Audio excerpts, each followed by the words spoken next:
भारत में डिजिटल भुगतान क्रांति की रीढ़ बन चुका यूनिफाइड पेमेंट्स इंटरफेस अपने सफर के 10 साल पूरे कर रहा है। एनपीसीआई द्वारा 25 अगस्त 2016 को भारतीय रिजर्व बैंक की देखरेख में लॉन्च किए गए यूपीआई ने देश के कोने कोने में डिजिटल वित्तीय समावेश का नया इतिहास रचा है।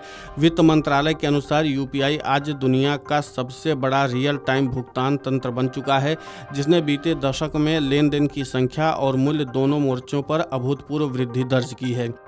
यूपीआई की शुरुआत 25 अगस्त 2016 को हुई थी। लॉन्च के समय अप्रैल 2016 में केवल 21 बैंक इसके साथ लाइव थे और पहले महीने अगस्त 2016 में मात्र 90,000 लेन देन हुए।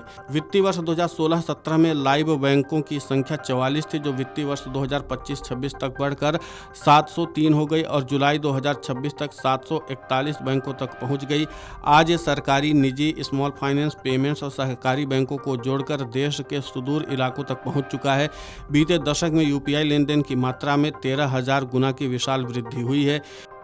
वित्तीय वर्ष 2016-17 में वार्षिक लेन देन की मात्रा जहां 1.78 करोड़ थी, वहीं वित्तीय वर्ष 2025-26 में ये 188% CAGR के साथ 24,162 करोड़ पर पहुंच गई।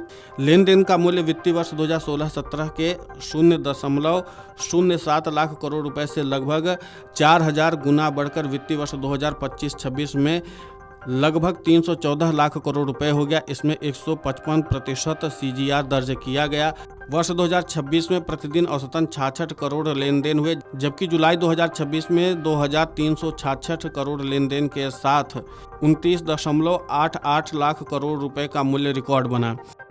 यूपीआई रोजमर्रा की खरीदारी का अभिन्न हिस्सा है। वित्तीय वर्ष 2025-26 में पर्सन टू मर्चेंट यानी कि व्यापारियों को किए जाने वाले भुगतान की कुल लेन देन में हिस्सेदारी 63% रही, जो बार बार होने वाले छोटे खुदरा भुगतानों को दर्शाती है। इसके विपरीत व्यक्तियों के बीच होने वाले लेन देन का कुल मूल्य में संख्या के लिहाज से P2M लेन देन में 86% भुगतान 500 से कम के हैं, जो साबित करता है कि छोटे खर्चों के लिए लोग नकदी के बजाय यूपीआई को चुन रहे हैं।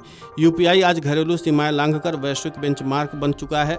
राष्ट्रीय मुद्रा कोष ने भी इसे दुनिया का सबसे बड़ा रियल टाइम भुगतान प्रणाली माना है। वर्ष 2025 तक वैश्विक रियल टाइम लेन देन की मात्रा में भारतीय यूपीआई का हिस्सा लगभग 49% रहा है। वर्तमान में दुनिया की 11 देशों में चालू है, जिनमें संयुक्त अरब अमीरात, France, Bhutan, Sri Lanka, Nepal, Singapore, Mauritius, Qatar, Cambodia, Greece और मालदीव शामिल हैं। यूपीआई का अगला दशक भारत के डिजिटल भुगतान परिदृश्य में और भी बड़ा बदलाव लाएगा।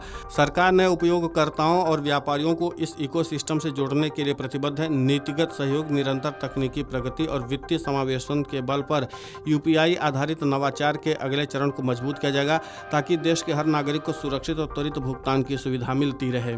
अब देखना महत्वपूर्ण होगा कि जिस तरीके से यूपीआई ने इस तरीके से अपनी मजबूती के साथ एंट्री की है और एक दशक तक लगातार अपनी वृद्धि दर्ज कराई है और अपनी सफलता का लोहा मनवाया है, अब आगे और भी क्या नए सुधार किए जाते हैं और सरकार की तरफ से नए उपभोक्ताओं को और क्या सहूलियतें मिलती हैं, जिसके नाते से नए उपभोक्ता भी इस पूरी सुविधा का लाभ ले सकें। और इसी के साथ जो उपभोक्ताओं की चिंताएं हैं उनको सरकार कैसे दूर करती, क्योंकि यूपीआई को लेकर के भारत सरकार ने समय समय पर सुधार भी किए हैं और उपयोगकर्ताओं के सहूलियत के हिसाब से भी इसमें कई और बड़े सुधार की गुंजाइश अभी भी है और उसके लिए सरकार अभी तैयारी कर रही है। Video desk amarujala.com।